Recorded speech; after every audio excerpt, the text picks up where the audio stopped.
Assalamualaikum warahmatullahi wabarakatuh.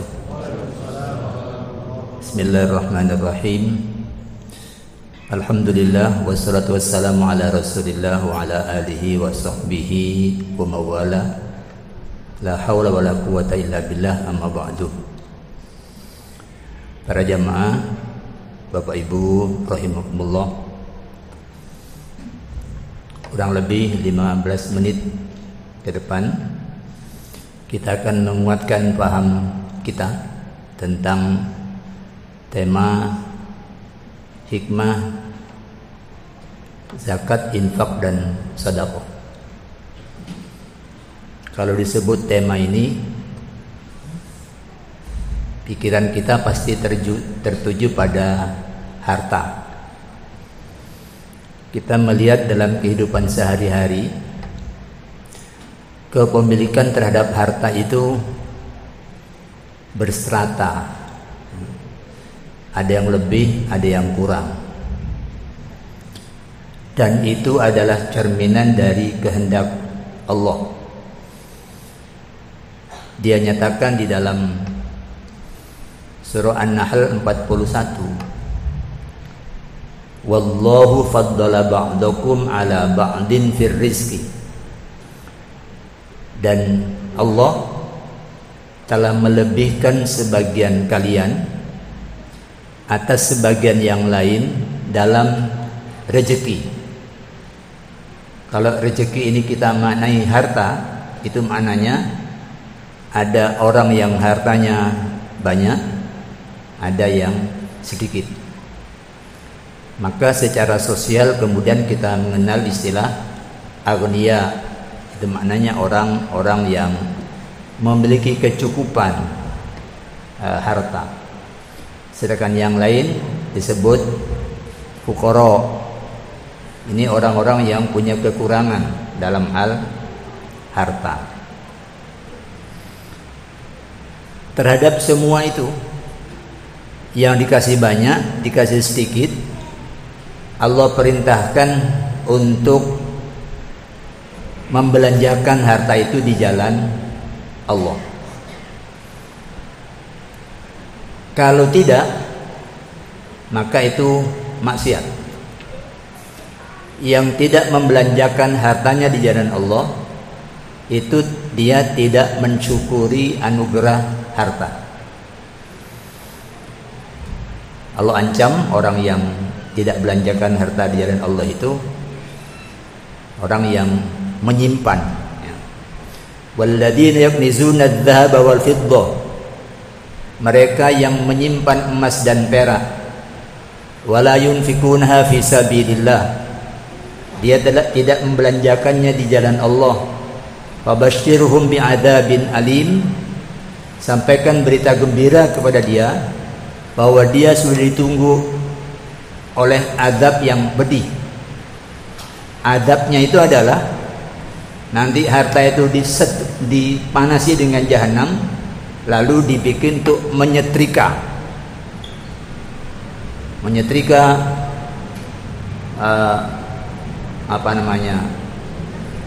bagian muka, bagian belakang dibolak-balik, kemudian sambil diomeli, hadza ma kanastum li anfusikum, ini dulu harta yang kamu simpan untuk diri kamu sendiri, kamu tidak belanjakan di jalan Allah. Menyimpan itu kalau bentuknya harta batin, ya ditaruh di peti, di berangkas. Kalau bentuknya harta zahir itu sawah, apartemen, perumahan-perumahan, katanya investasi, tapi kemudian dia dibikin nganggur, tidak manfaat. Dia telah membikin harta itu idle, diam, dan itu Allah tidak suka. Yang punya apartemen, ya cobalah dibelanjakan di jalan Allah. Apa? Disewakan, oke, itu belanja di jalan Allah. Disuruh tempati orang yang tidak punya tempat, ya itu di jalan Allah. Tapi kalau didiamkan, dibiarkan nganggur tidak manfaat, dia telah menghentikan fungsi dari harta yang Allah berikan kepada dia. Tanah, ya suruh tanami apa ke orang-orang, silakan Pak ditanami Pak, hasilnya sampai ambil. Nanti kalau sudah laku, sudah saya alihkan ke orang lain. Jangan dibiarkan dia tidak berfungsi. Itu yang dilakukan pemerintah sekarang itu. Tanah-tanah yang oleh pemegang konsesi yang luas-luas itu yang tidak dimanfaatkan, diambil, dipecah-pecah menjadi sekian sertifikat, diserahkan kepada penduduk supaya tanah itu manfaat. Kalau tidak, penguasa itu zalim, membiarkan ada tanah tidak manfaat. Belanja di jalan Allah cirinya dua. Satu, moderat. Moderat itu tidak boros, tidak kikir. Boros itu belanja sesuatu yang tidak dibutuhkan, tidak manfaat. Siapa yang belanja untuk hal-hal yang tidak dibutuhkan dan tidak manfaat, walaupun murah, dia pemboros. Ya, coba dipikir, kira-kira mercon itu manfaat atau enggak? Kalau tidak manfaat, udah jangan belanja. Walaupun kamu punya uang. Sebaliknya orang kikir itu walaupun butuh manfaat, dia bertahan untuk tidak mengeluarkan hartanya. Ini orang kikir. Ngenteni bebek nono sing ngekei kok. Ini eman untuk hal-hal yang sesungguhnya Allah perintahkan dia untuk menggunakan buat dirinya sendiri. Belanja hamba Allah itu lam yusrifu wa lam yakturu wa kana baina dzalika qawama. Belanjanya itu tidak boros, tidak kikir, tapi berada di antara boros dan kikir, yaitu hemat. Orang hemat itu kalau butuh ya beli. Tidak, tidak. Manfaat, ya beli. Tidak manfaat, tidak. Ini orang hemat. Yang kedua, tartib. Belanja di jalan Allah itu tartib. Nabi memberikan pengajaran, idza kana ahadukum fakiran, kalau kamu fakir, rezeki yang Allah berikan buat kamu pas-pasan, tidak banyak, falyabda binafsihi. Mulailah ia gunakan hartanya itu untuk belanja dirinya. Diri kamu adalah tanggungan kamu. Jangan sampai menjadi tanggungan orang lain.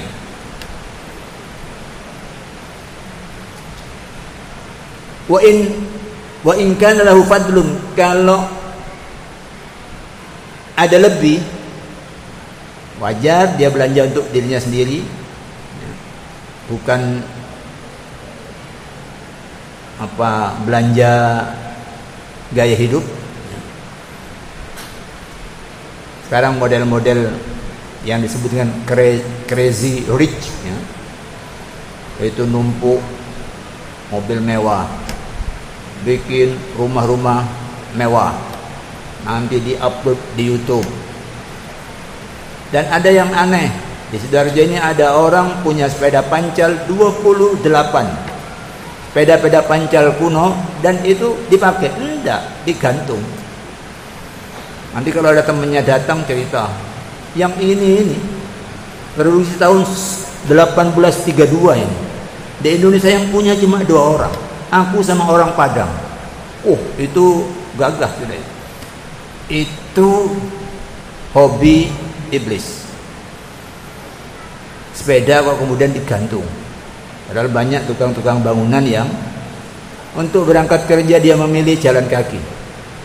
Kalau dia naik bemo, PP, dia hitung sekian hari, ini sudah cukup untuk bayar biaya sekolah anaknya. Dia memilih jalan kaki. Kok ada orang dikasih kelebihan oleh Allah, sepeda digantung. Hati-hati dengan gaya hidup. Wa in wajada ba'da dzalika fadlan, wa in kana fadlun falyabda ma'a nafsihi ban ya'ulu, maka hendaklah dia bersama dirinya gunakan juga untuk yang menjadi tanggungan dia. Ini tertibnya. Siapa itu? Istrimu.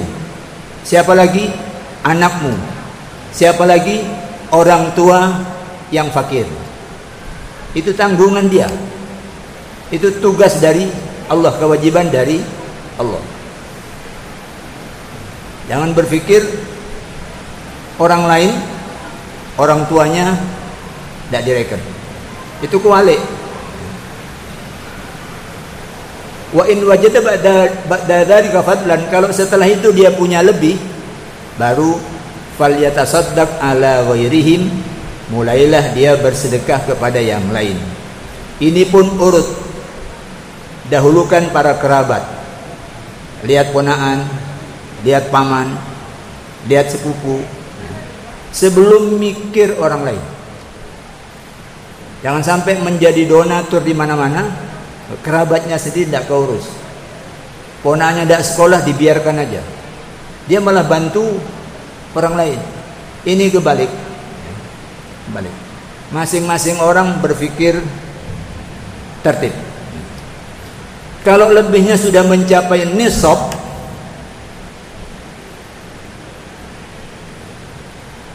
maka dia mulai naik peringkat dari mutasaddiq menjadi muzakki. Ini diantara doa yang di bulan Ramadan biasa dikumandangkan. Allahumma ij'alna, terus ada kalimat bizakati fa'ilin. Ya Allah, jadikan kami sebagai orang yang menunaikan zakat. Amin, amin. Tapi kalau kemudian hartanya sudah cukup, dia menengahi. Doanya minta jadi orang yang melaksanakan zakat, tapi kemudian hartanya sudah cukup mencapai nisab, dia enggak bayar. Sing dibayar cuma zakat fitrah. Zakat fitrah itu bagian dari Ramadan. Yang rukun Islam itu zakat mal. Berapa nisabnya? 20 miskol. 20 miskol itu 20 dinar. 20 dinar itu kalau dikonversi sekarang 85 gram menurut Syekh Yusuf Al-Qaradawi. 1 gram sekarang harganya 1.100.000 sekian. Itu kalau kali 85 kira-kira 93 juta. Yang hidup dari Ramadan yang lalu ke Ramadan sekarang semua sudah cukup. Anak-anak sudah kebayar semua, istri, listrik, apa itu sudah kebayar semua dengan wajar.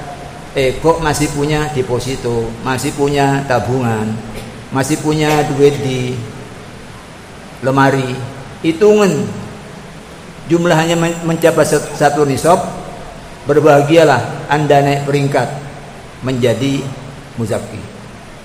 Keluarkan, Allah hanya butuh 1/40 untuk kamu keluarkan. Tidak banyak. Kalau 100 juta ya 2,5 juta aja. Tapi biasanya itu orang nggak mikir kalau HP-nya rusak untuk beli. Tapi kalau untuk zakat fitrah, kok akeh 2,5 juta. Itu penyakit iblis di situ. Penyakit kikir itu di situ. Ya. Nah, ayo ini ditenani. Kalau ini ditenani, Allah menyatakan tutahhiruhum baduzakkihim biha. Tutahhiruhum itu kata para ulama, zakat itu, sedekah itu menyucikan pembayarnya itu dari kotoran-kotoran bakhil. Baduzakkihim itu maknanya itu akan menumbuhkan hasanatuhum, akan tumbuh kebaikan-kebaikannya. Sekedar gambaran sebagai penutup, saya ketika menjadi ketua Basnas Jatim itu mendapati sejumlah orang yang membayar zakat itu bukan 2,5%, ada yang bayar 10%. Saya tanya, kok lebihnya banyak? Dia jawab, Iya Ustaz, saya sudah sampai ke tingkat yakin yang saya keluarkan di jalan Allah, Allah ganti dan lebih banyak. Dia sudah hilang kikirnya. Pitungnya bukan lagi 2,5%, kasih 10. Kemudian saya dapat cerita mengenai orang itu. Ada tetangga di kampungnya itu yang panitia mau bangun mushola, terus datang ke bapak ini, terus tanya biayanya berapa, 1, sekian Pak. Ya sudah, sampai tidak usah cari sumbangan, biar saya yang nutup. Ini orang sudah kikirnya sudah tidak ada, tumbuh hasanatuh. Tapi kalau tidak, kita akan tetap memelihara kikir itu sampai umur kita selesai. Tahun ini mudah-mudahan zakat yang dihimpun di sini naik dibanding tahun lalu. Karena di mana-mana zakat mal itu sedikit. Kadang-kadang lebih banyak kurban dibanding zakat mal. Padahal zakat mal itu rukun Islam, sedangkan kurban itu ya ada yang menyatakan wajib, ada yang menyatakan sunnah kifayah, tapi jelas tidak sekokoh hukum zakat. Mari kesalehan ritual kita itu kita kembangkan juga untuk memperkuat kesalehan sosial kita dengan menghamba kepada Allah melalui harta yang dianugerahkan kepada kita belanjakan di jalannya, tidak di jalan setan. Aqulu qouli hadza wa astaghfirullah li wa lakum. Mudah-mudahan manfaat. Assalamualaikum warahmatullahi wabarakatuh.